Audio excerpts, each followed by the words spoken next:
señoras, señores y señores, bienvenidos todos al Centro Asturiano de Madrid. Es una satisfacción enorme el vernos en esta casa, en un nuevo acto cultural, gracias a todos los amigos que nos acompañan, que son todos, por supuesto.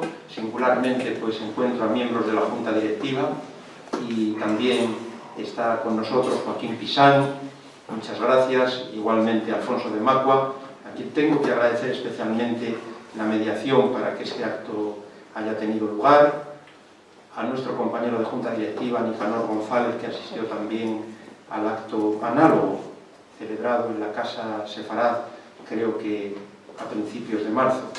Muchas gracias en definitiva a todos, por supuesto también a las personas que me acompañan en la mesa, a las que se presentará en breve de una forma más detenida. Por un lado, en el extremo de la derecha, pues nuestro presidente adjunto, Andrés Menéndez, que llevará parte significativa también de la presentación. A mi derecha está Román Álvarez, amigo de la casa, ya hace unos años, me lo comentaba hace un momento, pues ofreció una conferencia y tienes esta tribuna sociocultural cada vez más reconocida, afortunadamente en Madrid, a tu disposición. Y a mi izquierda pues está Francisco Trinidad, otro amigo de la casa, que verdaderamente es una satisfacción el reencontrarnos. Recuerdo cuando hace unos años, en tiempos de nuestro querido presidente don Cosme Sordo, que en paz descanse, pues presentó el Congreso Internacional en torno a la figura de ese asturiano universal que es Armando Palacio Valdés, y luego también tuvimos la oportunidad de coincidir en La Viana, en Entralgo, en el lugar de nacimiento de Palacio Valdés. Precisamente le estaba yo comentando a Francisco Trinidad, a Paco, que en el marco de la Semana Complutense de las Letras, en la que estamos colaborando como entidad participante en las últimas ediciones, seguramente el año que viene, ya lo decidiremos en la Junta Directiva, pues nos dispongamos a leer abiertamente, como siempre, con la participación de todos los que nos quieran acompañar, cuentos de Armando Palacio Valdés, algunos de los cuales me recomendaba ahora mismo pues Francisco Trinidad. Y bueno, estamos encantados de presentar esta obra. Yo, si me lo permitís, quisiera decir que Sefarad es un topónimo bíblico, a lo mejor hay que matizar algo, Román, que la tradición judía ha identificado con España. En lengua hebrea es la palabra que se utiliza para referirse a España. Al parecer esta identificación con la península ibérica no se produjo en la Edad Media, sino después de la expulsión de los judíos de España en 1492. De Sefarad toman su nombre los sefardíes, descendientes de los judíos originarios de España y Portugal. La huella de los judíos en España se extiende durante más de 1000 años. Lo que ocurre es que muchas veces estas huellas pues permanecen en gran medida ocultas, como probablemente también nos comenten ahora tanto el autor del libro como el prologuista. Yo quiero decir que me llamó mucho la atención en un reciente viaje universitario que realicé a la Universidad Queen Mary de Londres, el que en el propio campus universitario, lo cual es bien llamativo, por lo menos para mí, había un cementerio de sefardíes, españoles y portugueses. Se ubica esta universidad en Mile End, y según parece en 1675, después de más de 350 años, se permitió a los judíos regresar a Inglaterra. Muchos de los que entonces llegaron eran descendientes de sefardíes expulsados de España y Portugal.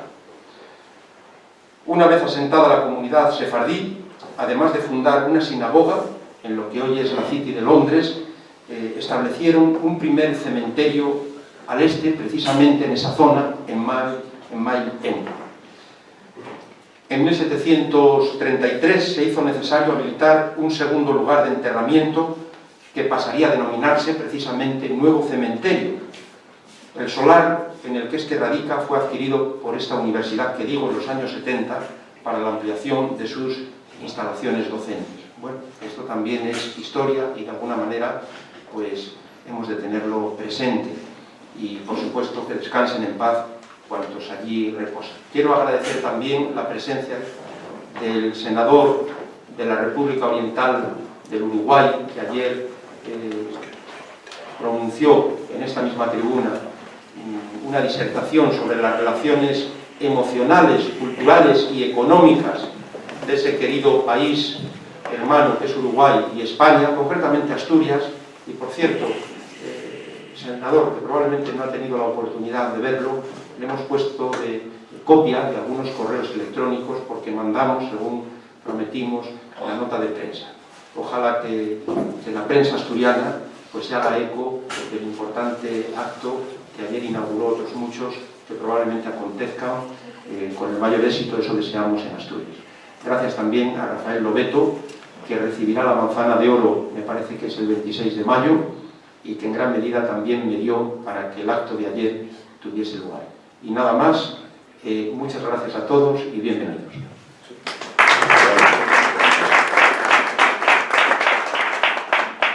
Tiene la palabra don Andrés Menéndez, presidente adjunto.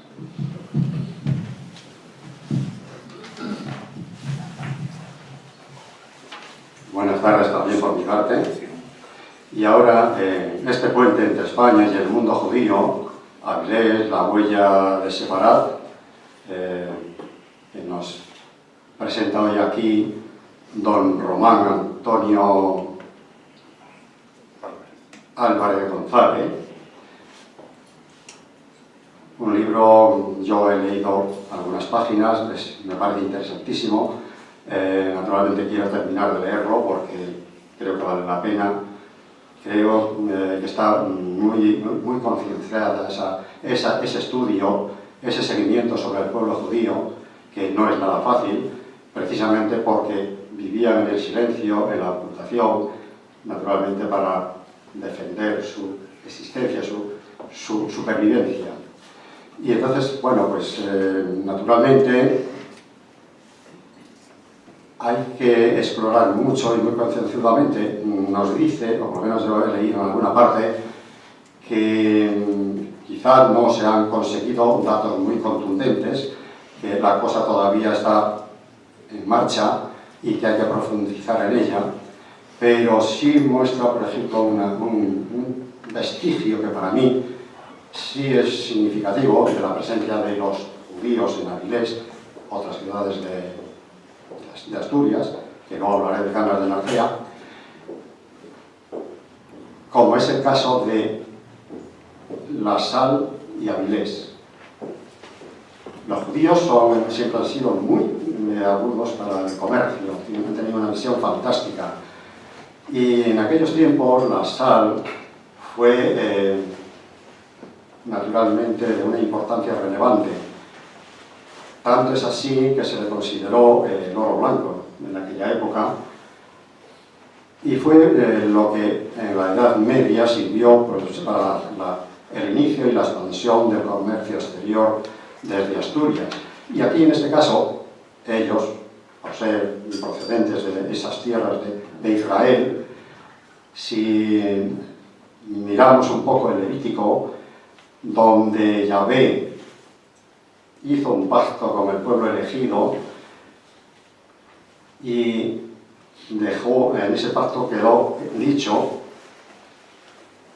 dice: sazonarás con sal toda ofrenda vegetal que presentares, y harás que no falte jamás de tu ofrenda vegetal la sal del pacto de Dios.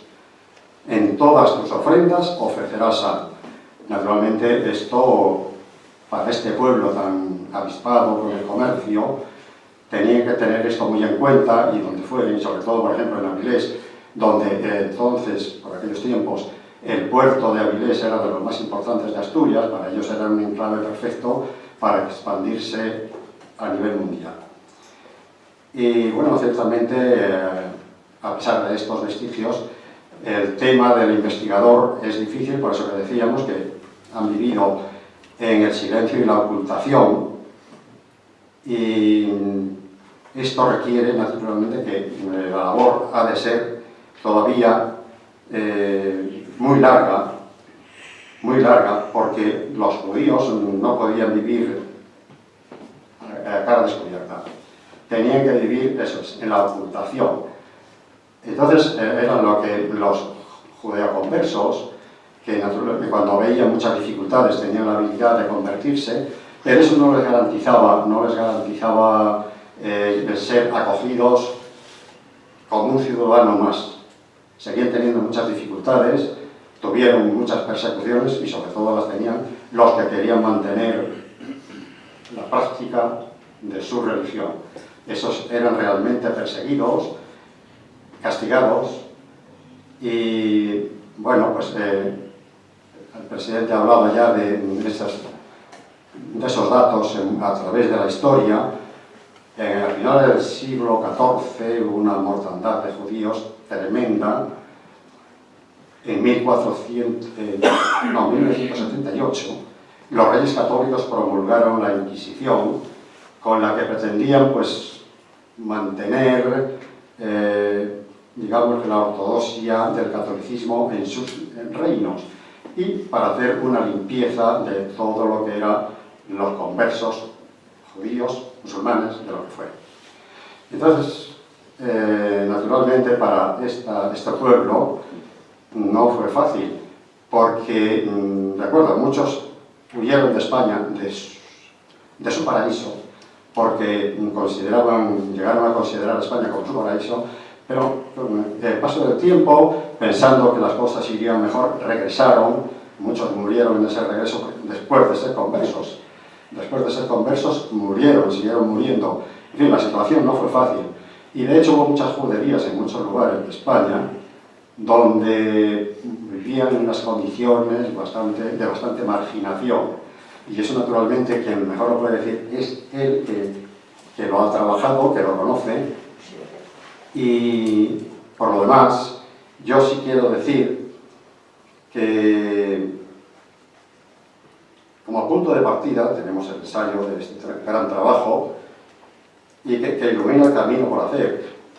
Aquí podríamos traer a Machado a colación con aquello de caminante no hay camino, se hace camino de andar y tal. Y efectivamente, sacando a la luz y relacionando procesos, hechos, fenómenos y documentación que avalan tal presencia y que puede resultar determinante para continuar avanzando en esta localización de la presencia judía tanto en Avilés como en otras poblaciones de España como es Luarca, Oviedo y Cangas de Narcea, entre otras.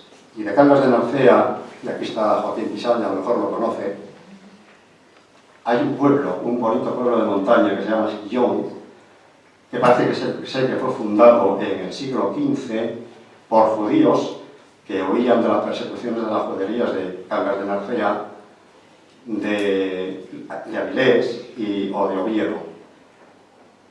Que es un pueblo fundado por los judíos. Llegaron a esa conclusión porque un estudio que se hizo recientemente parece ser que está muy presente el haplogrupo J1, que es muy dado en la población palestina. Entonces, bueno, quiere decir que presencia judía en Asturias, aunque también es cierto que al sur de la nación, España, había más presencia, también nos llegaron al norte, y eso, por mi parte, yo no voy a decir nada más, me quedo encantado a escuchar lo que digáis. Gracias.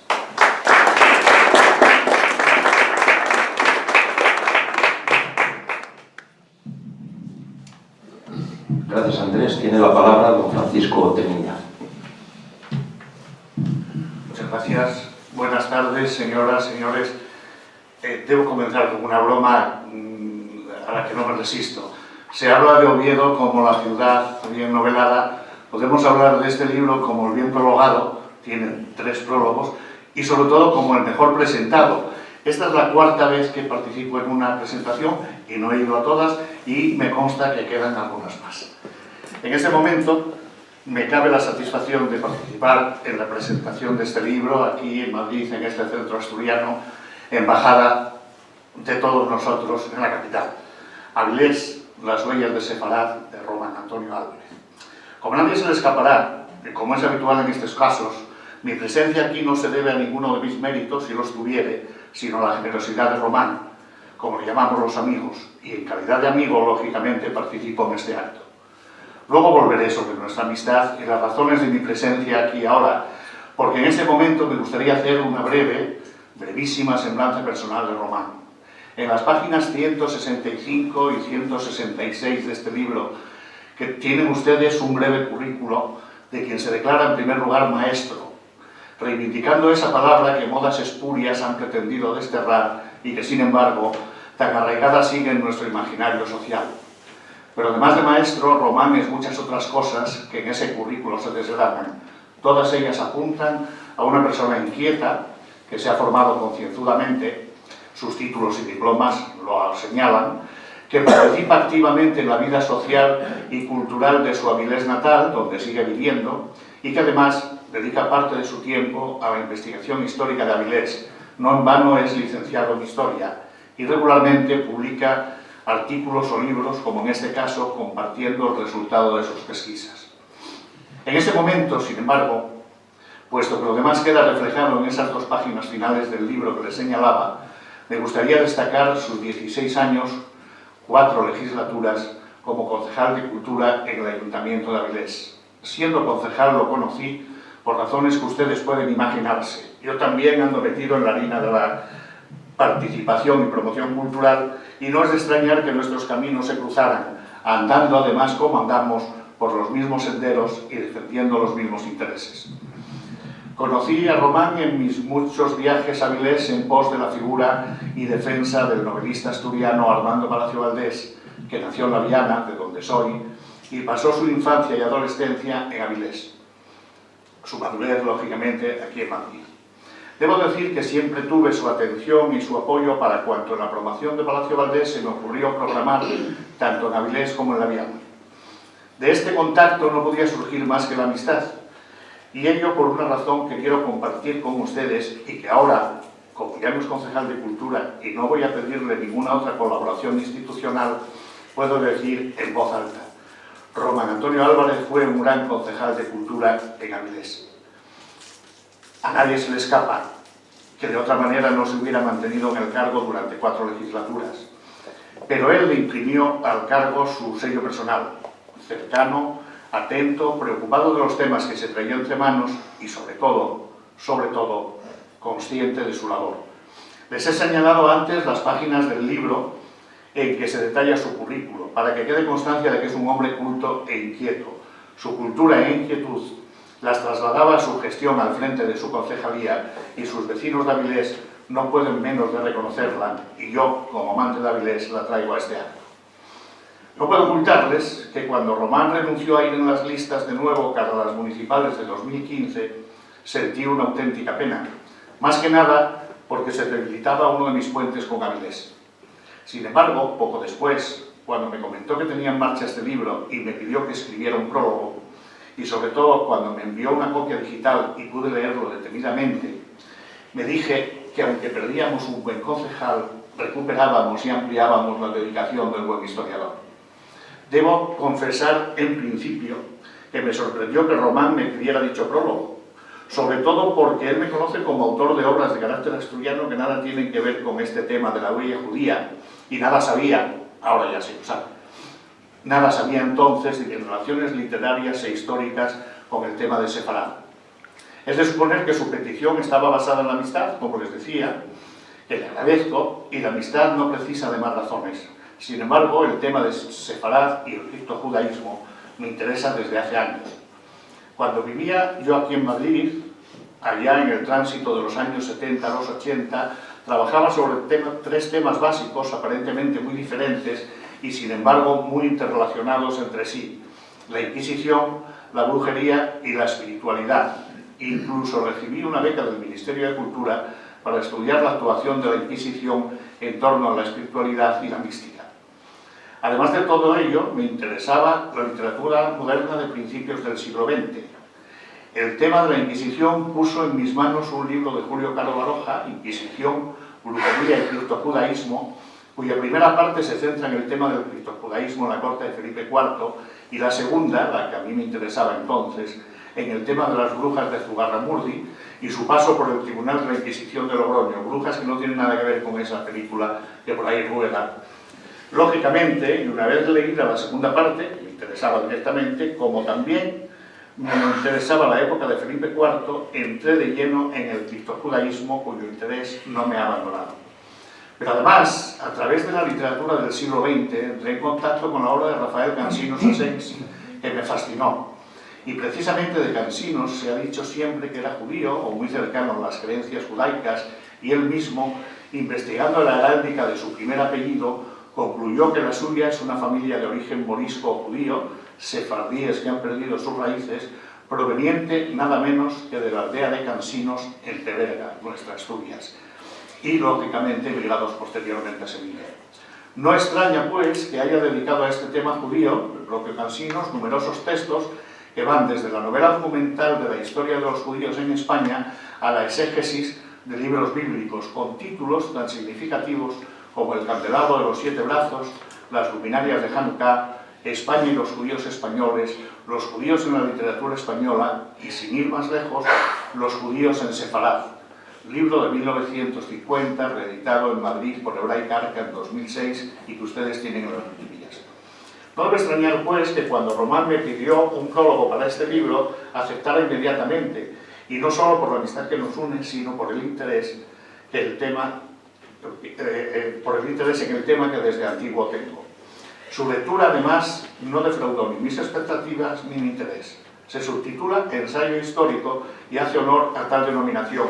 Por una parte es un ensayo, pues sigue dicho patrón, apurando las hipótesis que, refrendadas por datos, se convierten en teorías y rescatando los datos conocidos para mostrarlos como evidencia. Por otra parte, es historia de la mejor especie. Como he dicho, su autor es historiador y en este libro, como no podía ser menos, rebusca en libros, actas, crónicas, cronologías y pergaminos a la búsqueda de la huella judía en Avilés, esa pequeña ciudad en la costa asturiana con un puerto de importancia a lo largo de su historia y muy escasa presencia judía, como en el resto del norte de España, pero suficiente para que en este libro se dé cuenta de ello. Es, por tanto, como dice Ramón Rodríguez, en el primero de los prólogos del libro, una historia poliédrica con muchas aristas que su autor va suavizando página a página para hacernos llegar el tema. Me detendré solamente, para no extenderme más, en 2 aspectos del libro. Primeramente, en ese carácter de historia, en sentido amplio, pues aunque no lo abandona nunca, no se ciñe única y excepcionalmente a la presencia judía en Avilés, sino que pincelada a pincelada va sumergiéndonos en la propia historia de la villa avilesina, que opera siempre como contexto y como contexto iluminado de la indagación judaica. Doble perspectiva histórica, pues, que enriquece la visión de lo que pudiera ser un tema demasiado delimitado y que, sin embargo, puede acabar cautivando tanto a los propiamente interesados en la huella judía como a quienes buscan y degustan la propia historia general de Avilés y su comarca. La segunda de las apreciaciones que quiero transmitirles es su estilo llano, la claridad y concisión de su exposición. A pesar de ser un ensayo perfectamente documentado, como avalan sus 186 notas a pie de página y su amplia bibliografía, no es un relato farragoso y entrecortado. Al contrario, el estilo es llano y la narración que va haciendo de los hechos, sin renunciar en ningún momento al rigor científico que lo rige, tiene la suficiente amenidad como para que el libro sea asequible a todo tipo de lectores.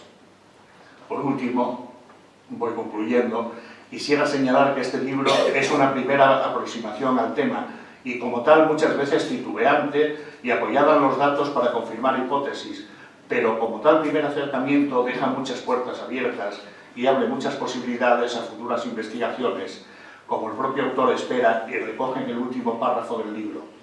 Tenemos la esperanza, en este párrafo, de que investigaciones futuras nos aporten más datos que puedan ir configurando mejor y concretando esa presencia. Como lector y como interesado en el tema, también yo deseo que las futuras investigaciones amplíen y concreten esta presencia judía en Avilés a través de los siglos, y a ser posible que sea el propio Román Antonio Álvarez quien las prosiga y nos las entregue, bien en forma de nuevo libro o de artículo en revista especializada, o como poco, en conversación de café o de sobremesa. Muchas gracias.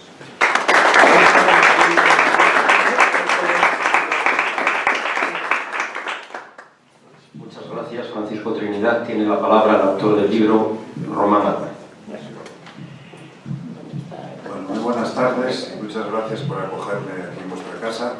Para mí es una satisfacción estar aquí y además ver a tantos amigos, algunos de los cuales pues hace ya tiempo que no veía. Os podría casi nombrar a todos por vuestro nombre, pero bueno, como sois bastantes, no vamos ya os iré saludando al que no lo haya hecho poco a poco cuando termine. Antes de hablar nada del libro, quisiera leeros aquí en la contraportada, porque yo creo que es muy esclarecedor lo que, por lo menos algunos de los párrafos que pone aquí, ¿no? Yo digo aquí en la contraportada que la presencia de Julián Avilés es un enigma del que muy poco sabemos. Prácticamente nada se ha escrito sobre el particular en los diferentes estudios y trabajos sobre la historia de la ciudad. Este ensayo histórico se presenta a modo de introducción de un camino que ha de recorrerse y lo hace en un momento clave de la historia de España, sobre todo en relación a la comunidad sefardí. Hace ahora 522 años de la Vuelta a Avilés, del avilesino converso Adán López, reclamando las casas que había tenido que malvender 2 años antes, cuando abandonaba la ciudad cumpliendo el decreto de expulsión de los reyes católicos. Poco podía imaginarse Adán que en octubre de 2015 se aprobaría una ley por la que se concede el derecho de regreso a Sefarad y la nacionalidad española a todos los descendientes de los judíos expulsados, como él, en 1492. Se culmina así un proceso iniciado en la segunda mitad del 19 y cuyo momento decisivo fue la enmienda al Código Civil aprobada por el Congreso en 1982 a propuesta del diputado socialista Ernest Lluch, que en paz descanse. La nueva legalidad ha permitido a más de 4.300 sefardíes de momento obtener la nacionalidad española y regresar sin abdicar de sus creencias y de su identidad. Tampoco Adán hubiera podido imaginar que el 30 de noviembre de 2015 el rey de España, ante los representantes de la comunidad sefardí en un solemne acto en el Palacio Real de Madrid, llegase a decirles de forma emocionada: «¿Cuánto os hemos echado de menos?», reparando así el tremendo error histórico cometido. La historia de los judíos y de los conversos ha sido en las Españas, por tanto también en Avilés, y hablado de las Españas porque también hubo conversos en América, importantes, y en el Pacífico, como muy bien Paco Mellén hizo una conferencia hace poco hablando del tema. Decía que la historia de los judíos y de los conversos ha sido en las Españas y por tanto también en Avilés una historia de ocultación por motivos obvios. La primera, por eso debemos aprender a leer entre líneas. 2 anécdotas al hilo del anterior. La primera, la crónica del viajero alemán Jerónimo Münzer, que en su visita a Valencia en el año 1495 se refiere a la iglesia de San Cristóbal, donde tenían sus sepulcros los conversos. Nos cuenta que cuando moría alguno de ellos iban en procesión con el ataúd cubierto con un paño dorado, por eso este libro es así dorado también, no es porque sí, no es porque se nos haya ocurrido así, es por eso, llevando delante la imagen de San Cristóbal. Y esto de San Cristóbal, hay un estudio en el libro hablando de San Cristóbal entre las viñas, que hay en Cabas de Narcea, que hay en Avilés, y hay en otros sitios más. Sin embargo, lavaban en secreto los cuerpos de los muertos y los enterraban de acuerdo con sus ritos. La otra, uno de los prologistas de este libro me cuenta que tras leer el texto del mismo recordó unos datos a los que ahora les daba una posible significación que nunca habría imaginado. En la colección Arcos, uno de los artistas avilesinos que aparece biografiado tenía por hermanos a Salomón, Esther y Raquel. Además, el pintor, aunque la última fase de su vida la pasó viviendo en la calle de la Ferrería, su familia procedía del norte del Turuego Sombrío de Avilés, ya que su hogar anterior estaba en el llamado Camino Viejo de Pravia, es decir, entre Sabugo y San Cristóbal. ¿Podrían estos datos tener una segunda lectura? Seguramente, sobre todo a la luz de uno de los principios básicos de la teoría del caos de Edward Norton Lawrence, que dice que el orden subyacente oculta fenómenos aparentemente aleatorios. Repasando esos fenómenos, quizá nos encontremos con claves que nos permitan avanzar en la interpretación del enigma. este ensayo pretende abrirnos algunas puertas. Bueno, pues enlazando con esto, decir que el otro día presentamos el libro en San Cristóbal, en Avilés, en San Cristóbal de Entreviñas, que es el sitio en donde, bueno, es en Sabugo, pero sobre todo ahí en esa zona, que es un lugar en donde la plantación de viñedos cambió el topónimo en cuestión de unos 50-60 años, puesto que hay documentación a principios del siglo XIII que habla de San Cristóbal del Tuluergo, y ya un poco pasado la mitad del siglo XIII ya empiezan a aparecer en los documentos de San Pelayo y en los relativos a los talleros que tenía allí el obispado y demás, y que alquilaba, aparece ya como San Cristóbal de Entre las Viñas. Entonces, el otro día decía que bueno, y allí aparece en la toponimia todavía, en el momento actual, pues una gran extensión de terreno que forma incluso un barrio dentro de lo que es la parroquia, que se llama El Salomón. Y hay un camino que se llama El Salomón, donde está el club de tenis, los que conocéis Avilés, pues está sobre terrenos que se llaman El Salomón. Y aquí en el libro vienen las escrituras y demás, ¿no? Pues allí en San Cristóbal hay mucho apellido que es de la Campa, que es de la Campa de Salomón. Y el otro día, presentando el libro, resulta que había pues unas 50-60 personas y compraron el libro cuando venían a que se lo dedicase. Pues uno se llamaba Zacarías, otro Amós, otro se llamaba Isaías, otro se llamaba Abraham, otro se llamaba Isaac, una chica se llamaba Esther, otra Raquel, otra Miriam, otra Judith. Y claro, ellos todos se conocían y sabían cómo se llamaban, pero hasta que no me escucharon a mí y tuvieron el libro en las manos, no fueron conscientes de que se llamaban así y que tenían todos nombres veterotestamentarios. Bueno, pues uniendo cabos, pues ya sabéis que los nombres normalmente, las familias, ahora ya hay modas espurias que pues llaman a los chiquillos pues como les parece, ¿no? Pero la tradición era que si, por ejemplo, mi hermano se llama José Ángel, que José es por mi abuelo y Ángel es por el otro abuelo. Y normalmente pues se ponía a los niños y a las niñas pues el nombre del padre o de la madre o del abuelo, del tío, es decir, que dentro de la familia se puede, si se coge vas estudiando la rama familiar, vas viendo que los nombres se van repitiendo, ¿no? Se van repitiendo y lo que queda ahora, pues bueno, no quiere decir que todas las personas que tengan nombres veterotestamentarios desciendan sobre judíos, ni mucho menos, pero cuando hay una acumulación de nombres en un sitio en donde además hay otros vestigios que indican la misma dirección, pues bueno, parece que en principio algo ahí ocurre, ¿no? que es digno de estudio.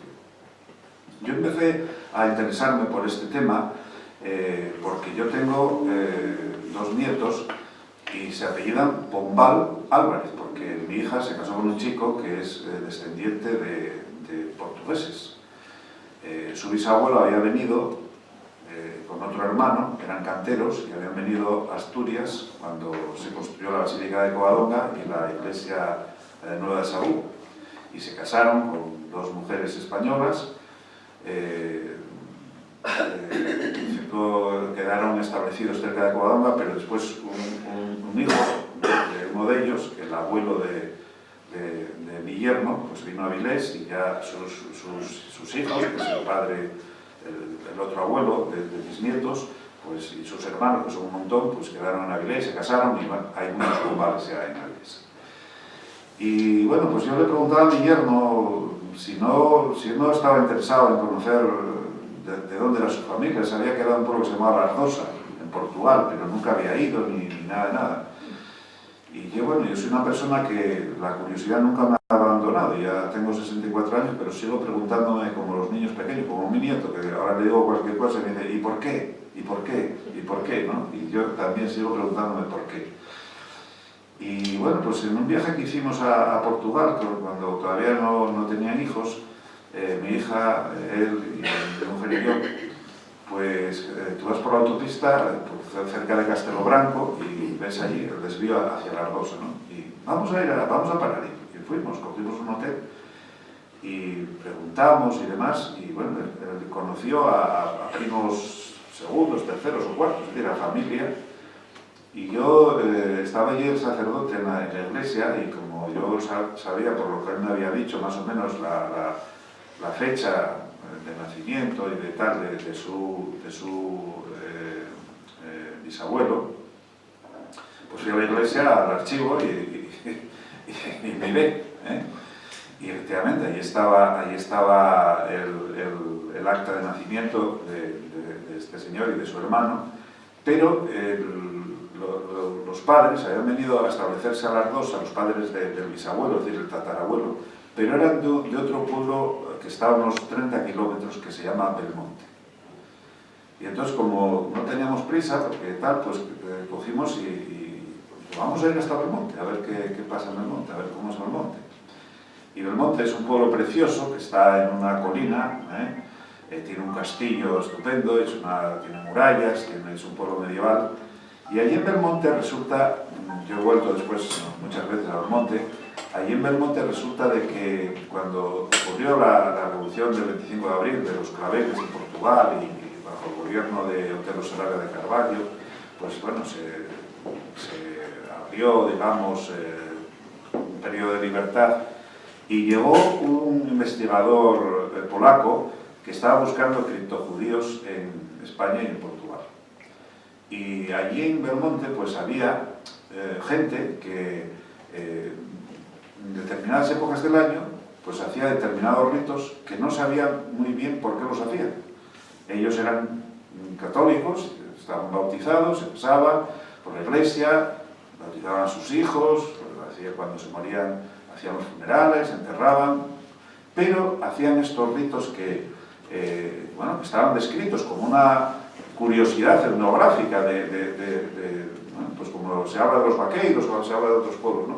Una curiosidad que estaba registrada, pero nadie se había interesado por ese tema, y este señor polaco vino y se interesó por el tema, y resulta que era una colonia de criptojudíos procedentes de España, que se había sentado allí en aquellos montes al lado de Castelo Branco, y que los ritos que hacían eran ritos judaicos, y tenían pues determinados instrumentos, utensilios que habían guardado para hacer esos ritos, y que hoy en día forman parte de un museo judío que tienen allí en Belmonte. Han recuperado tienen una sinagoga, y un chico ahora que es uruguayo, que es el rabino que está allí atendiendo tal. Incluso algunas familias pues se han reconvertido otra vez al judaísmo, y hay un cementerio donde ya hay algunas sepulturas de personas con la estrella de David y demás, ¿no? Es decir, se recuperó ese tema. Yo, bueno, pues no sé si mi yerno es descendiente de esa gente o no, eran de allí, habría que estudiar con detenimiento y dedicarle un tiempo que yo no le dediqué, y bueno, pues... pero eso despertó mi interés por el criptojudaísmo y por el judaísmo. Yo decía, bueno, pues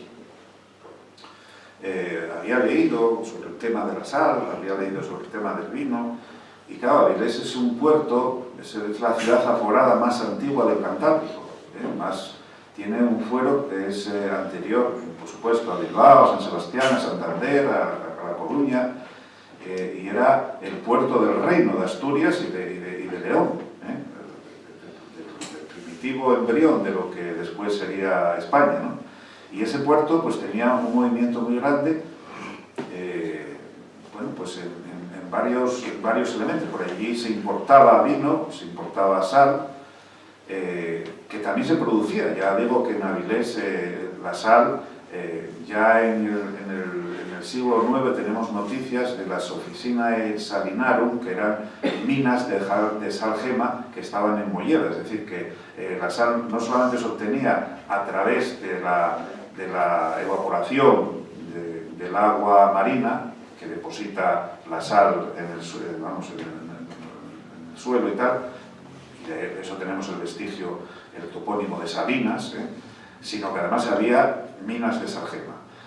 Entonces en Avilés se ubicó el alfolí más antiguo del Cantábrico. El alfolí era un depósito de sal con una un sistema de comercio que no podían vender sal ni trabajar en sal de monopolio, ¿no? El resto de los puertos. Esto era muy interesante para los reyes porque los reyes controlaban la sal y por tanto los impuestos sobre la sal les daban mucho dinero, igual que después les interesó la lana y también tenían impuestos especiales sobre la lana, les producían muchos impuestos. Entonces Avilés tenía ese monopolio sobre la sal del Cantábrico y allí había un alfolí muy importante.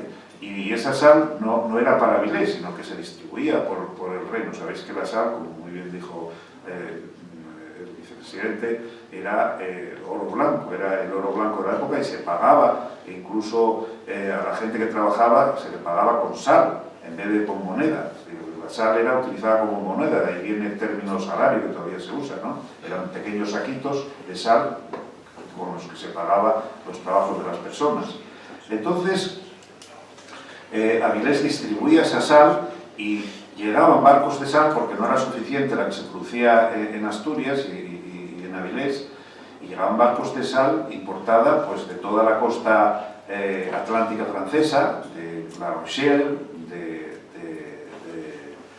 Verán, en la Bretaña, de la Ile de Rey, la Ile de Oberón, de ahí también se traía vino. También se traía sal de Portugal, de Aveiro. Todavía hoy en día en Aveiro pues, se conservan salinas que están activas, de Alcácer do Sal, en Lisboa también se traía sal, y de Setúbal, es decir, incluso pues, de Cádiz y del Mediterráneo, ¿no? Hay todo un comercio, unas rutas en torno a la sal que estudió muy bien Ignacio Ruiz de la Peña, mi maestro allí en la Universidad de Oviedo, y que están muy bien estudiadas y muy bien descritas. Y bueno, pues los judíos, efectivamente, en Europa, ellos controlaron en toda la Edad Media el comercio de la sal.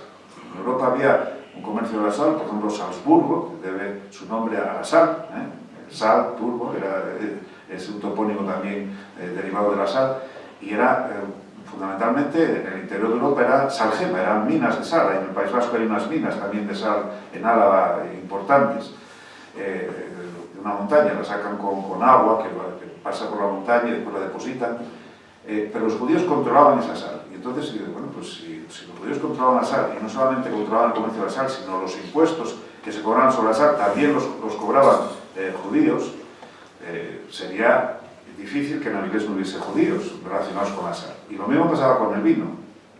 El vino es un producto que bueno, pues es muy importante en la Edad Media porque, como sabéis, el agua, que muchas veces hay personas que cuando van le preguntan al camarero que si quieren agua, que no, que estropea los caminos. Bueno, pues los caminos los estropea el agua, pero además también producía efectos nefastos sobre las personas, porque, como sabéis, por ejemplo, el marido de Juana la Loca, el Hermoso, pues se murió por tomar agua fría después de una cacería. Es decir, cuando sudabas, bien en las faenas del campo o bien con cualquier otra actividad, si bebías agua de un manantial que era agua fría, te podía producir un paro cardíaco con muchísima facilidad. Y también cuando había arrolladas, que decimos ahí en Asturias, pues te producía problemas gastrointestinales notables, ¿no? Entonces la gente procuraba no beber agua, en la Edad Media, procuraba no beber agua. ¿Y qué bebían? Bueno, pues en Asturias se bebía fundamentalmente sidra y cerveza. Pero claro, la sidra se hace con manzanas, depende mucho de la cosecha de manzana que haya, y la manzana también es un alimento de las personas y de los animales. Por lo tanto, compite, si se hace sidra, no se hacen otras cosas que se pueden hacer con las manzanas. Y la cerveza, pues allí en Asturias el cereal no era el trigo, porque el trigo es un producto mediterráneo, y entonces el mijo y la avena pues también eran alimento del ganado, y con eso se hacía también pan, y también competía. Si se hacía cerveza, pues se quitaba el grano para hacer otro tipo de alimentos que convenían a las personas y a los animales. Entonces, la extensión de la vid en Asturias fue algo que se produce ya desde los primeros momentos de la presencia musulmana. Es decir, cuando se producen en el siglo XI las primeras revueltas en el Califato de Córdoba, de las revueltas bereberes contra los califas, hay ya digamos, un momento de esta radicalidad que periódicamente las sociedades musulmanas siguen teniendo todavía a día de hoy, ¿no? Entonces, persiguieron a los no musulmanes y ya hay una primera migración de personas que son mozárabes, o sea, son cristianos que huyen, porque cuando entraron los musulmanes muchos cristianos se quedaron a vivir allí, les permitían seguir viviendo, tenían que pagar un impuesto especial, pero podían seguir siendo cristianos o judíos y tal. En ese momento, en el siglo XI, ya empiezan a marcharse por esas persecuciones tan tremendas que ya empieza a haber en el mundo musulmán. Y vienen al norte. Y daros cuenta que en Avilés se concede el fuero en el año 1085 por parte de Alfonso VI. La primera concesión del fuero, después lo ratifica Alfonso VII en el 1155, su nieto. Pero la primera otorgamiento es de Alfonso VI, y en ese momento es cuando empiezan las primeras oleadas de judíos y de mozárabes al norte.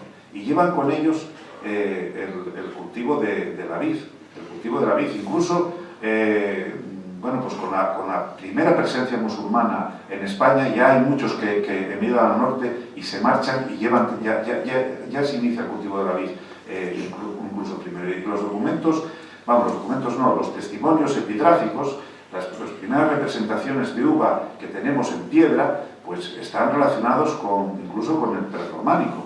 Y tenemos en Santa Cristina de Lena, en Santa María de Vendones, en el propio convento de San Francisco de Avilés, y en Santianes de Pravia, incluso en Canas de Narcea, hay estelas que representan ya por primera vez en Asturias uvas, racimos de uvas, ¿no?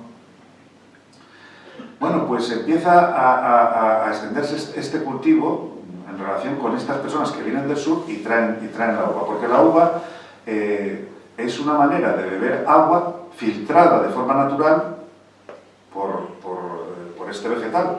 Es decir, que no te hace daño y además tiene ese aditamento espirituoso que te alegra también la vida. Y bueno, pues esto reforzado por la religiosidad que se imprime en la Edad Media cuando se constituyen las parroquias, que es en torno al siglo XI y siglo XII, como sustitutos de articulación territorial en el territorio cristiano y también en Asturias, pues hace que el vino se santifique como parte de la Eucaristía. Es la sangre de Cristo y el cereal, el pan, el cuerpo de Cristo, ¿no? Y entonces se empieza a extender el cultivo de la vid. Allí en Avilés, que es una cosa muy desconocida, hubo muchas plantaciones de viñedos y hubo una producción de vino muy importante. En Avilés se extendió fundamentalmente por lo que al norte del Turbo, es decir, lo que hoy podríamos decir que era Sabugo. Todo lo que hay al norte del Turbo era Sabugo. Y era una delimitación que jurídicamente incluso pertenecía al arciprestazgo de Pravia de Aquende. Es decir, mientras que San Nicolás de Avilés pertenecía a otro arciprestazgo, la parte de Sabugo, que estaba delimitada por el Turbo, que hoy está tapado, es un riachuelo que dividía en estos dos núcleos habitados, que era San Nicolás de Avilés, la villa, y enfrente, al otro lado del Turbo, pues estaba Sabugo, que era el barrio de pescadores, el barrio donde se asientan los francos, y donde, bueno, pues donde hay un comercio importante relacionado también con la pesca y con la llegada de productos y demás. En todo ese norte del Turbo, sobre todo en la rasa de la Maruca, al norte de lo que es el poblado de Sabugo, es decir, todo San Cristóbal, toda la rasa de San Cristóbal es una zona llana y que está orientada al sur y al este, al sureste, que da mucho sol. Allí se extendió el viñedo, ya digo, en cuestión de 60 años cambia incluso la toponimia de ese lugar. Pero no solamente se extiende por Sabugo y por la zona de San Cristóbal, sino que lo que se conoce por el Ribero, que es una calle, hoy sabemos que Ribero es una calle, ¿no? Pero la calle no era Ribero, la calle era el camino real que iba a Oviedo, esa era la calle.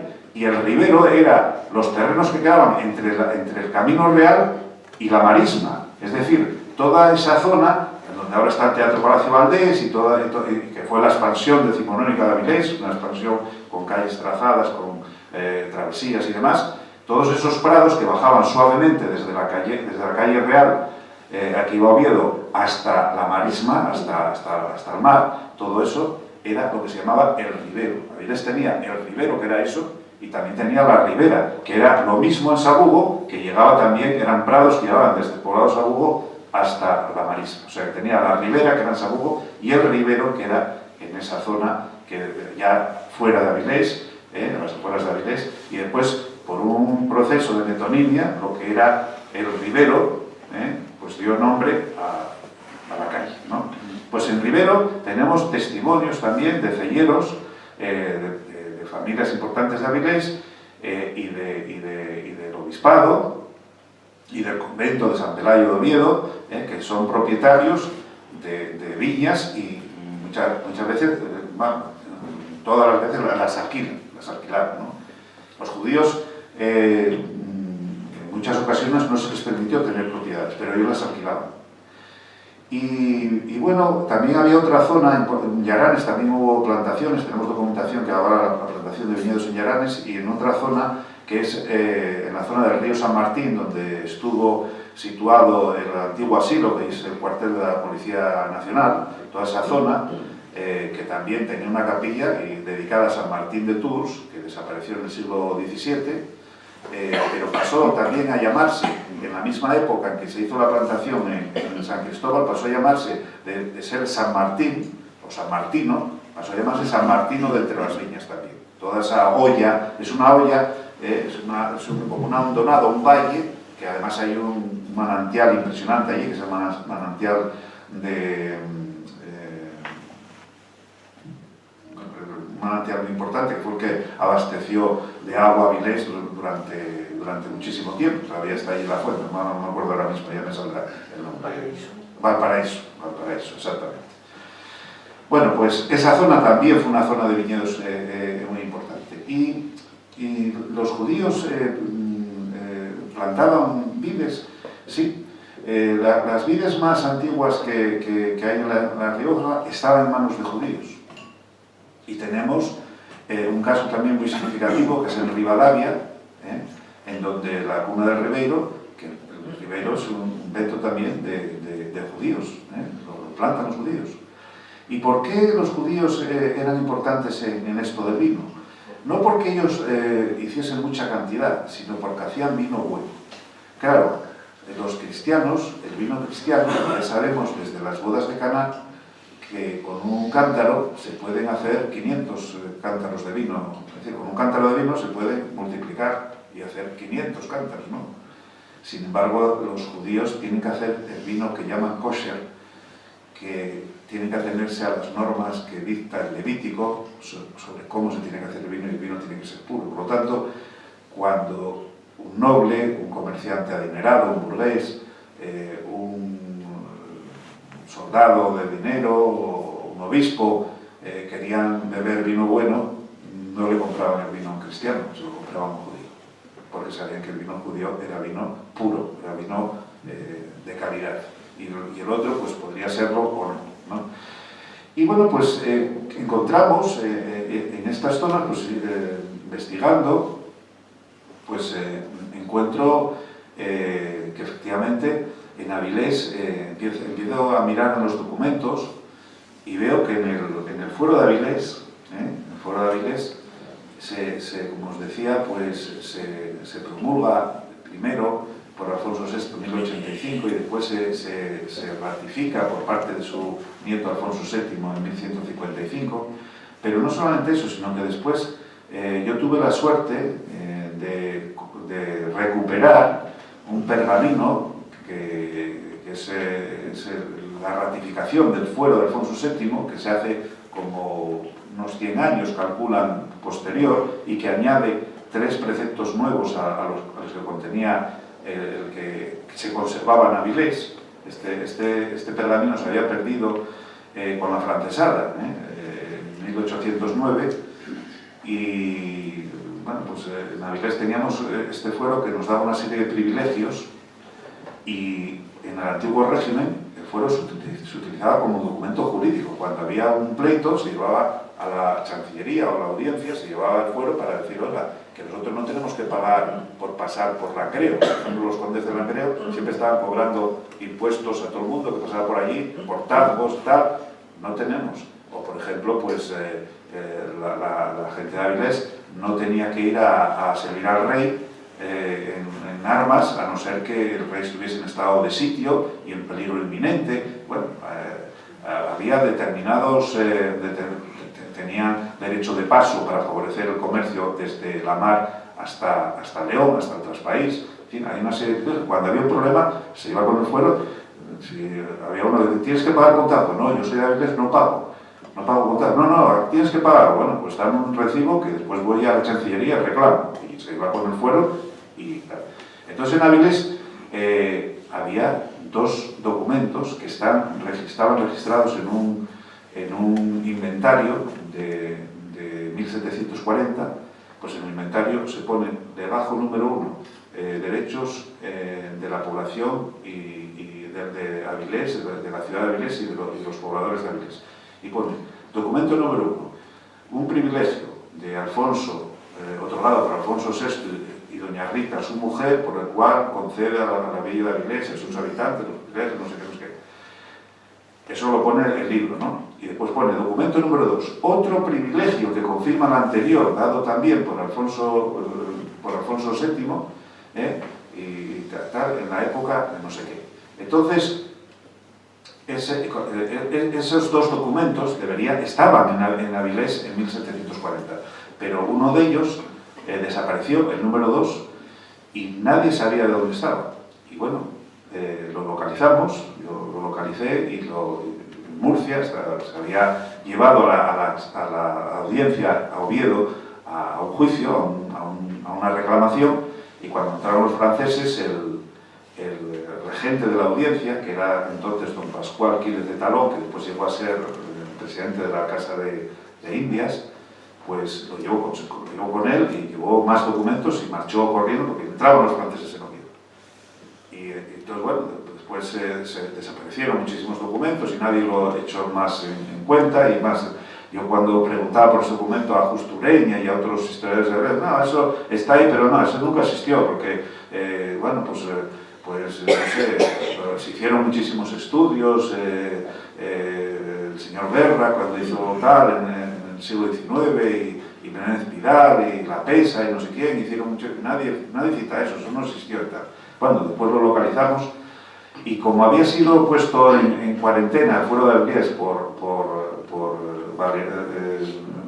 don Valeriano de Guerra y Orbe, diciendo que era un fuero falso y que lo habían inventado los avilesinos para tener privilegios y demás, pues bueno, hay una persona que dice, que es Julián García San Miguel, que si apareciese el otro fuero que estaba en el archivo y que no está, pero que en algún sitio tiene que estar, dice, si mano sabia mira en el archivo de Avilés y aparece ese documento, se comprobará que efectivamente el fuero de Avilés es verdadero. Efectivamente, logramos recuperar ese documento, esto es otra historia que no os voy a contar ahora, pero es muy interesante.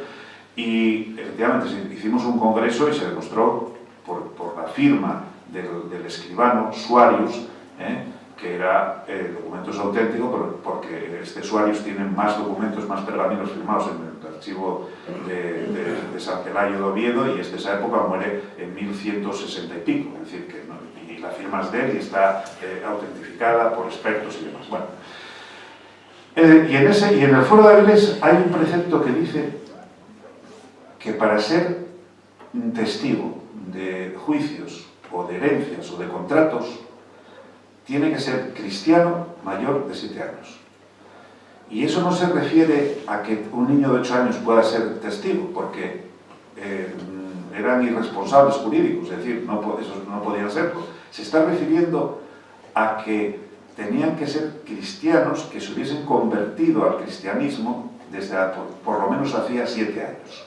Es decir, que se está refiriendo a personas que no eran cristianas y que se habían convertido al cristianismo en 7 años atrás, para poder ser testigos. Es decir, había esas personas.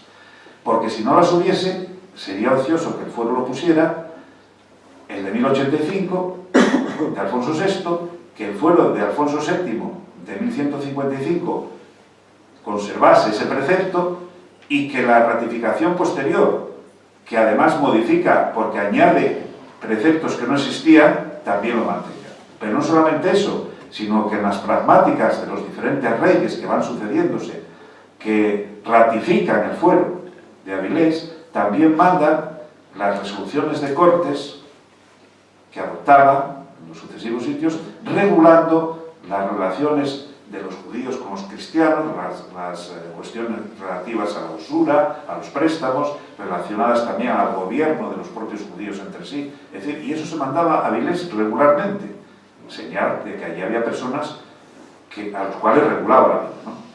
Pero mirando también, Avilés tiene la suerte de que conserva un archivo de pergaminos de la Edad Media, desde el fuero hasta 1500, que es muy completo, es muy interesante. Incluso cuando hicimos este congreso al que me refería antes, hubo una investigación que se hizo en otros archivos, en Simancas, en el Archivo Nacional, en la Biblioteca Nacional, buscando documentos medievales que hubiese en esos archivos relacionados con Avilés. Y pudimos transcribir y recoger en un volumen que está editado un montón de documentos más que se añadieron a los 40 y pico que se conservan, los pergaminos que se conservan en nuestro archivo, con lo cual ahora hay cerca de 200 documentos de fondo documental relacionados con Avilés en ese periodo de la Edad Media.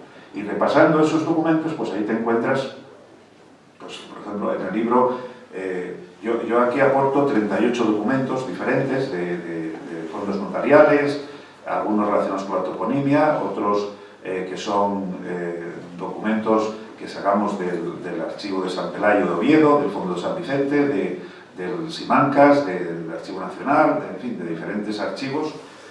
Y en estos archivos, bueno, pues encontramos a la familia Salomón, una familia muy importante en Avilés y en Pravia, que eran parientes, los Salomones de Pravia y la familia Salomón de Avilés, operando en negocios en Corbera, en la costa de Gozón, que entonces Gozón pertenecía al alfoz de Avilés y también era Avilés, y asentados en la zona de Sabugo, en esa zona que hoy todavía conserva el topónimo del Salomón, con temas relacionados con la sal y con los viñedos. Bueno, ahí no os voy a relatar los documentos, ahí están en el libro relacionados, incluso se reproducen con una calidad, porque hay que decir que el libro, que no lo dije, este libro está editado con un gran cariño, es un libro que es un libro bello, no solamente es el contenido lo que ha de juzgarse, y vosotros veréis cuando lo veáis si está bien o mal, pero el libro está muy bien editado, está hecho en papel de fibra vegetal de plantaciones sostenibles, de tal manera, y además está en mate. Muchas veces los libros se publican con este brillo, que son de pasta de papel hechos con química, ¿no? Este es papel de fibra vegetal, natural, y está hecho en cuatricomía, con una calidad impresionante. Los documentos, aunque veáis un documento que es pequeño, se puede aumentar porque va con muchísima calidad y se reproduce y se ve perfectamente, se puede transcribir, o sea, si hay quien sepa transcribir, se puede transcribir, algunos llevan transcritos ahí. Bueno, en todos estos documentos se va constatando la presencia judía y hay uno que se transcribe, que se reproduce en el libro y se transcribe, que es el de Adán López, este judío que tiene que marcharse en 1492 y que vuelve en 1494 como converso a Avilés, una vez que bueno, pues había pasado aquella fiebre, reclamando las casas que había tenido que malvender en Saúl. Bueno, pues después estudié también un poco, porque tampoco quiero que leáis el libro, ¿no? Entonces voy a contaros así algunas claves, porque también estudié un poco el tema relacionado con el vino y con San Cristóbal. San Cristóbal es un santo muy peculiar. Como sabéis, San Cristóbal, en el santoral cristiano católico, está eliminado, como los libros cuando se descatalogan, ¿no? Ya no existe. Pues San Cristóbal no existe en el santoral católico, desde 1960. Pablo VI lo eliminó del santoral, después de un estudio concienzudo, junto con otros santos menores que había, porque realmente pues, llegaron a la conclusión de que no había existido. Y por lo tanto, lo que pasa es que a efectos de tradición y de culto pues no se quita, porque San Cristóbal está muy extendido. Hay muchísimas parroquias dedicadas a San Cristóbal, y en casi todas las catedrales, o muchas de ellas, o muchas iglesias, lo primero que te encuentras cuando entras es con San Cristóbal, San Cristóbalón. Es un gigantón, que además las reducciones son enormes, porque decían en la Edad Media que si tú mirabas a San Cristóbal, ese día no te podías morir, ni te podía pasar nada. Entonces la gente iba a la iglesia y miraba a San Cristóbal y ya se quedaba tranquila porque ya no iba a pasarle nada ese día, ¿no? Y es el patrón de los conductores y todas esas cosas, ¿no? Pero no está en el santoral, no está. Y San Cristóbal es la tradición nos dice, la leyenda áurea, que era un gigantón judío que pasó al niño Jesús a través del río Jordán a hombros, y que a pesar de que el niño era pequeñito, tendría 7 años o así, pues pesaba muchísimo. Y entonces le pregunta al niño que por qué le pesaba tantísimo, y él le dice que es que llevaba encima todos los pecados del mundo, ¿no? Pero la figura, el símbolo que representa San Cristóbal es la vieja religión, el judaísmo, que está encarnado en el gigantón, que lleva a hombros una pesada carga, que es la nueva religión, es el niño, es el cristianismo, y ya lo lleva a hombros esa pesada carga a través de ya eternamente, es decir, siempre San Cristóbal. Y entonces es un santo que lo utilizan los conversos como fórmula para no ser perseguidos por la Inquisición. Y antes os hablaba aquí, en esto que os había leído, de este alemán,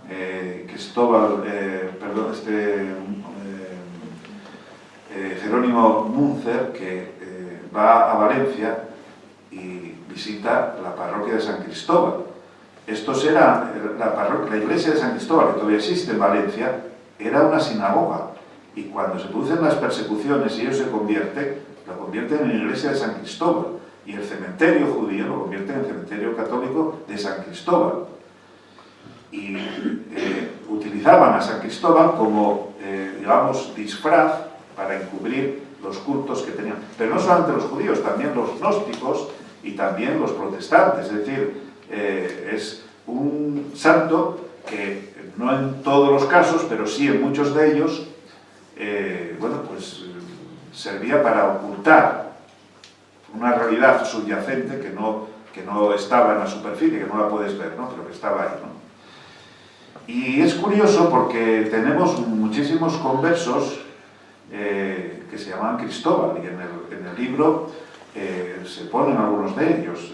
El más importante de todos, Cristóbal Colón, que cuando marcha, curiosamente, marcha unas horas antes de que el decreto de expulsión de los reyes católicos se hiciese realidad. Él embarca a toda la tripulación ya en las naves, es decir, está fuera de España, no los pueden perseguir, pues está en las naves ya.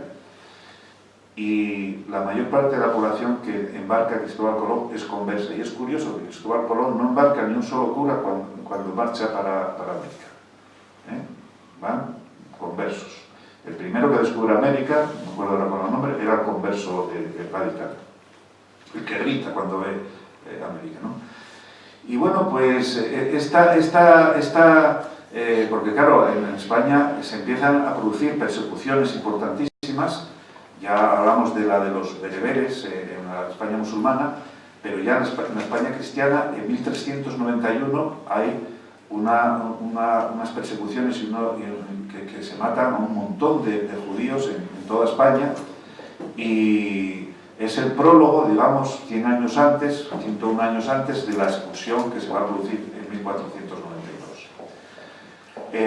Entonces ya los judíos empiezan, y los conversos empiezan, en 1391 hay una conversión en masa, y muchos de ellos ya ven que en España es difícil sobrevivir porque los persiguen. La Inquisición nace no para perseguir a los judíos, que después ya son expulsados en 1492, sino para perseguir a los herejes y a los conversos. Los judíos ya no existían judíos. Lo que existían eran los marranos, llamados así, porque marraban, porque fallaban a la religión, y esos eran los que se perseguían. Y entonces empiezan a marchar, como pasó con los ingleses, con con los padres de la patria que van a los Estados Unidos, o los puritanos ingleses, que también marchan por una persecución religiosa, pues aquí empiezan a marcharse y encontramos que, por ejemplo, la colonización de las Canarias, la ciudad más significativa del momento, que era La Laguna, pues se llama San Cristóbal de la Laguna y está fundada por conversos sevillanos, jerezanos y de Azpeitia. O nos encontramos con que uno de los sitios donde en las Antillas más antiguo y que está colonizado por un hermano de Colón, que es en Santo Domingo, hay una península que se llama San Cristóbal, que era donde era Trujillo, el famoso dictador. O nos encontramos con que la principal ciudad de Cuba, que es La Habana, se llama San Cristóbal de La Habana.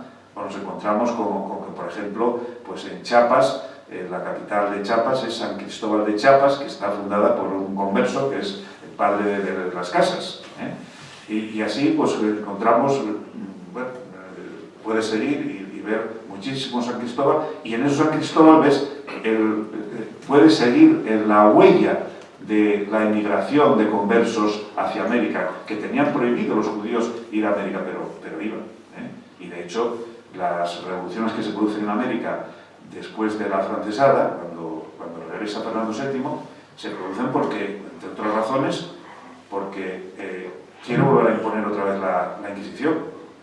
Y esas juntas de defensa que se habían formado también en los territorios americanos y que habían surtido de soldados americanos, por ejemplo, en Asturias tenemos al marquesito, a Porlier, que era colombiano, que viene a luchar contra Napoleón.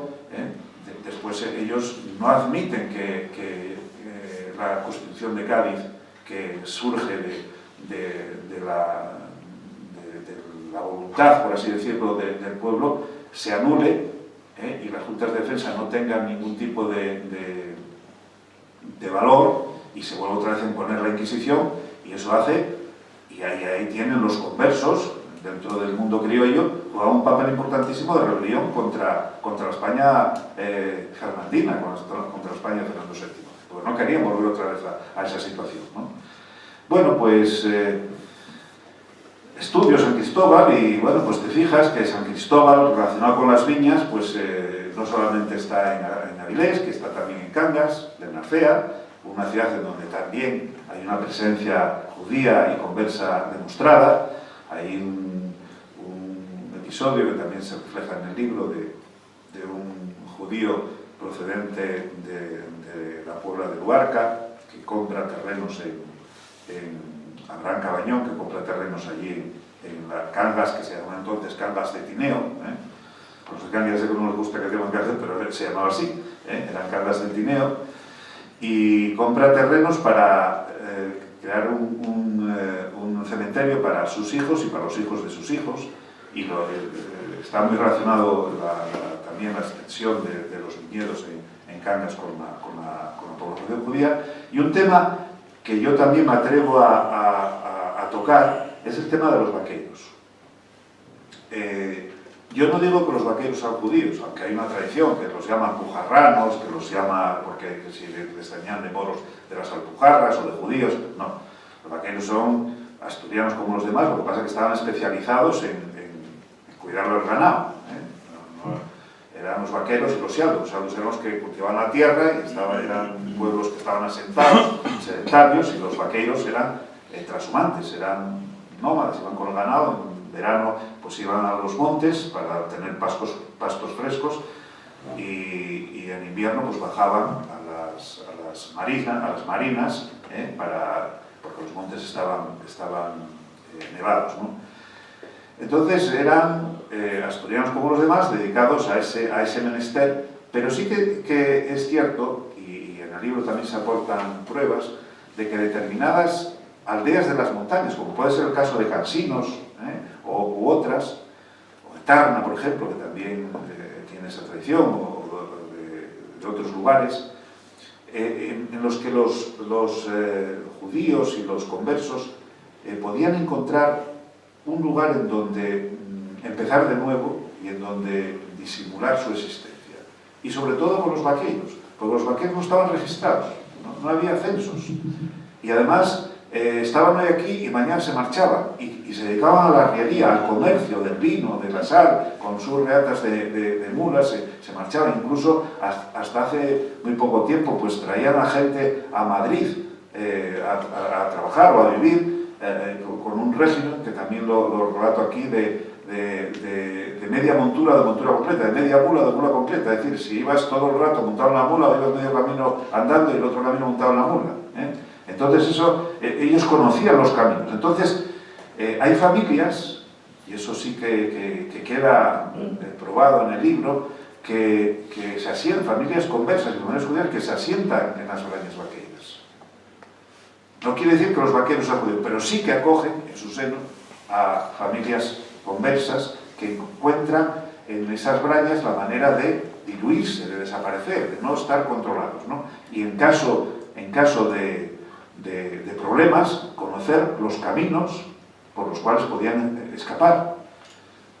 Toda la frontera con Portugal, yo he hecho un estudio desde Salamanca para arriba, incluso pues, por Galicia y tal, está lleno de pueblos que se llaman San Cristóbal y que tienen una presencia conversa y judía evidente.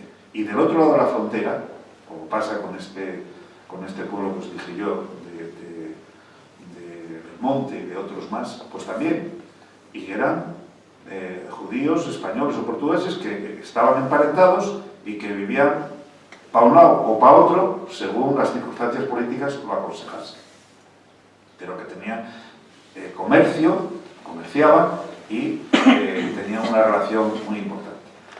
Pues bueno, de todas estas cosas hablo en el libro, de la sal, del vino, de los vaqueiros, de la historia de Avilés, siempre por el medio, de documentos en los cuales yo me he sumergido para contaros esta historia. Y bueno, pues es difícil, es una historia difícil porque la historia de los judíos y los conversos es una historia en la que hay que acudir en muchas ocasiones a la semiología, ese método histórico que era un maestro, Umberto Eco, y que todos conocéis, ¿no? de estudiar los símbolos, y también la heurética, esa disciplina también que busca las causas y las consecuencias de los hechos históricos, ¿no? Y en esas causas, consecuencias y simbología, pues vamos encontrando, además en determinados documentos, pues puertas que nos van llevando hacia esa presencia judía y conversa en Avilés. También hablo, no solamente hablo de Avilés, hablo de Cangas de Narcea, de Oviedo. En Oviedo hay una judería que está perfectamente estudiada, la de Socastillo. Y quisiera hacer una aclaración antes de terminar, y es el término de aljama, que todo el mundo te pregunta, ¿y dónde estaba la judería? ¿Dónde estaba la aljama? Bueno, en principio los judíos vivían en las ciudades, en los pueblos, y no tenían un barrio para ellos. Ellos vivían mezclados con el resto de la gente. Aljama era un concepto más jurídico, era como el término parroquia. Es decir, había una sinagoga y a esa sinagoga iban a rendir culto religioso judíos que vivían, pues a lo mejor en el pueblo de al lado, en otro pueblo, y todos pertenecían a la aljama. O sea, la aljama no era un pueblo, no era un barrio. Lo que pasa es que cuando empiezan los pogromos, sobre todo a raíz de 1391, cuando esta persecución enorme, se les impone vestimenta especial y se les impone que vivan en barrios para controlarlos. Y ahí es cuando surge ese concepto, se asocia el concepto de aljama con el de judería. Pero aljama en principio no era una judería en el sentido de un barrio habitado solo por judíos. No, los judíos vivían como los demás, mezclados, o sea, estaban integrados en la población. Pues de todo esto hablo en el libro. Es un tema muy interesante porque, repito, hay que acudir muchas veces a símbolos, hay que acudir a cosas que en principio las ves y no te dicen nada, pero que te van abriendo los ojos a esa realidad que está ahí, que la tenemos delante de las narices, pero que los judíos eran expertos además por la cábala en encriptar los mensajes y encriptar también su propia existencia. Y la confirmación yo la tuve el otro día, como os decía al principio, y con esto ya termino como empecé, cuando fui a San Cristóbal y empecé a firmar libros y me encuentro con una concentración de nombres veterotestamentarios impresionante, y ellos se miraban, hombre, yo sabía que tú te llamabas Amós y tú sabías que yo me llamaba Zacarías, pero y sabemos que aquel se llamaba Isaac y el otro Abraham, pero claro, nunca pensamos en que eso pudiese tener relación con algo más que con simples nombres, ¿no? Pues esa es la aventura que se cuenta aquí en este libro, y efectivamente hay que seguir investigando, pero yo estoy contento de haberlo escrito porque creo que es una aportación interesante incluso a la historia de Avilés. Es una manera de interpretar pues, el comercio del vecino, del vino, de la sal, del comercio en general. También se recogen documentos en los que se habla de Abraham en Barchilón, de la familia Giraldi, de Pedro Giraldi, de Adán Giraldi, que eran pues personas que cobraban los impuestos en nombre del rey, que cobraban los impuestos sobre la sal, que estaba en Avilés. Incluso en el siglo XVII, Elí Melón, un comerciante que estaba establecido en Avilés, judío, que comerciaba también con la sal y con las telas. Es decir, hay mucha documentación y muchas historias, creo que bien entrelazadas. La gente que lo lee me dice que se lee muy bien y que le atrapa el libro, que no es un libro muy largo, tiene 180 páginas, una cosa así. Y bueno, pues yo os invito a que lo leáis y os agradezco mucho que me hayáis escuchado, que hayáis venido a verme y que hayáis venido a escucharme. Muchas gracias.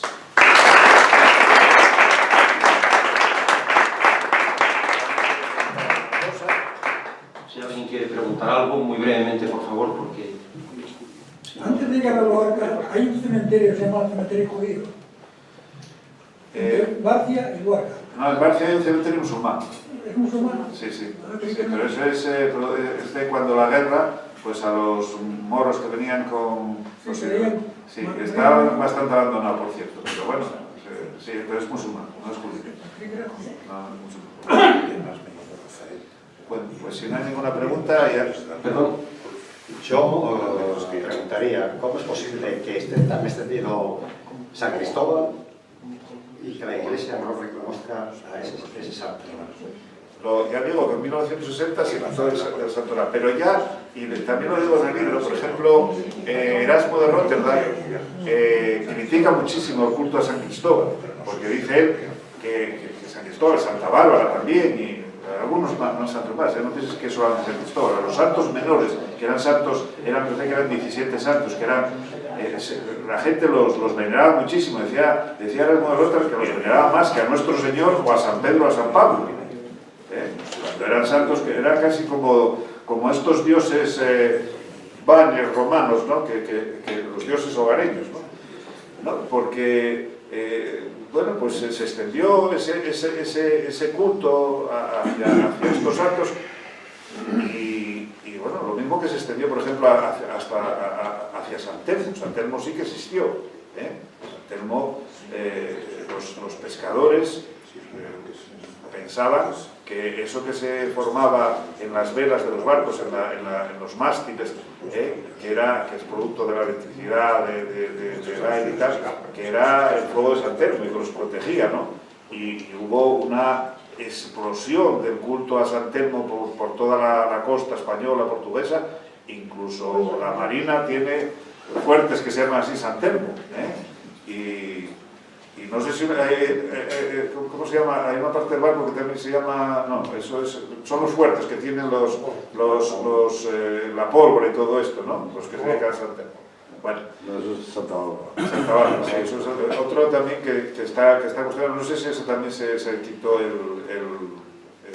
culto, pero hicieron un estudio porque estaban muy cuestionados, ya digo, desde Erasmo de Rotterdam hace un cuestionamiento enorme de estos santos menores, y la Iglesia lo tenía ahí y hizo un estudio y en 1960 decidió que no existía, o sea que los quitó del santoral. Lo que pasa es que no se atrevió a quitar las advocaciones, porque claro, eso sería una revolución enorme. Entonces, bueno, siguen ahí, hay catedrales en Burgos, hay un San Telmo, un San Cristóbal allí, y en Zamora hay un Cristóbalón, que llaman Cristóbalón, que es enorme, está allí, porque lo ponían a la entrada para que lo viesen, porque tú llegabas a la iglesia, mirabas y ya estabas protegido. Eso era la creencia, fíjate tú. Eso era un milagro que no podía hacer ni Cristo. Tú entrabas allí y rezabas a Cristo, pero nadie te garantizaba, como la tradición decía, que te garantizabas a Cristóbal, que no te iba a pasar nada. Entonces, claro, eran cultos que eran casi paganos, y la Iglesia pues, los quita, sí, pero no los quita, es decir, no suprime las advocaciones y tal, pero tú, vamos, pregúntale a cualquier experto tal, y verás, y en los tratados eclesiásticos, en 1960 se suprime el culto a San Cristóbal. Muchas gracias. Aquí mismo, San Cristóbal de los Ángeles. Sí, no, sí, hay muchísimas iglesias dedicadas a San Cristóbal. Y muchas ciudades que se llaman San Cristóbal. Las ciudades que se llaman San Cristóbal, y ahora le dices a la ciudad, no, es que no existe San Cristóbal. ¿Y qué haces? ¿Que borrar la ciudad? Es igual que ahora, con esto hay que tener mucho cuidado. Ahora, en Asturias, los de Somos, que es el Podemos asturiano, dicen que quiere quitar los símbolos religiosos. Claro, mira tú, en Asturias, la bandera de Asturias lleva la cruz de la Victoria, ¿qué hacemos? Nos quitamos la cruz, que nos quedamos sin bandera. Claro, son cosas que no... Nos quedamos sin cruz también, puede ser. Claro. Puede ser la bandera, ¿eh? Ya, pero claro, la bandera de Asturias es con la cruz. Entonces, claro, ¿cómo se lo explicas a los asturianos que les quitas la cruz? Son cosas que aunque se demuestre que San Cristóbal no existió y la Iglesia lo admite y lo ha quitado del santoral, pero no quita las advocaciones porque eso sería un choque que no está dispuesto, eso sería un precio muy alto que no están dispuestos a pagar. Bueno, muchas gracias. El que no es alto es el precio del libro que ahora firmará Román. Yo tengo que agradecer enormemente a todos la presencia, por supuesto a los que me acompañan en la mesa, a Francisco Trinidad, a Andrés Menéndez y, como no, a Román Álvarez. Y habéis hablado mucho de la sal. De sal viene salario, como habéis dicho, pero precisamente por esa asociación con la conservación de los alimentos también viene de esta palabra el término salud, y cómo no, saludo. Pues un saludo muy grande para todos y enhorabuena. Muchas gracias.